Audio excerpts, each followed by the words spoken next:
થરા મુસ્લિમ બિરાદરો દ્વારા ઈદ ઉલ ફિત્રની નમાઝ અદા કરી ઉલ્લાસભેર ઉજવણી કરવામાં આવી.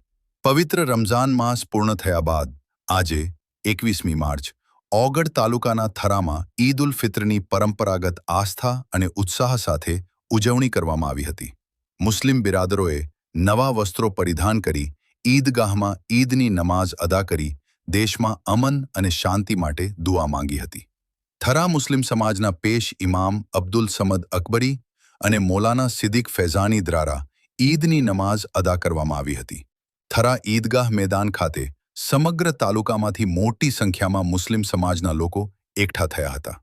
નમાઝ બાદ તમામ બિરાદરોએ એકબીજાને ગળે મળી ઈદ મુબારક પાઠવ્યા હતા. આમ આ પ્રસંગે થરા પોલીસ સ્ટાફનો ચુસ્ત પોલીસ બંદોબસ્ત ગોઠવવામાં આવ્યો હતો. ઈદ ઉલ ફિત્ર તહેવાર શાંતિપૂર્ણ થયો હતો. આમ થરા મુસ્લિમ બિરાદરો દ્વારા થરા પોલીસ સ્ટેશનના PIKB દેસાઈ સાહેબનું સન્માન કરવામાં આવ્યું હતું. આમ થરા પોલીસ સ્ટાફ મિત્રોનો પણ આભાર વ્યક્ત કર્યો હતો. આ ઉજવણીમાં થરા હિન્દુ ભાઈઓએ પણ સહભાગી થઈ મુસ્લિમ મિત્રોને ઈદની શુભકામનાઓ પાઠવી હતી. ભાઈચારાના આ દ્રશ્યોએ જોવા મળ્યા હતા. કોમી એકતા અને અખંડિતતાના દર્શન કરાવ્યા હતા. રિપોર્ટર રૂસ્તમ ખાન.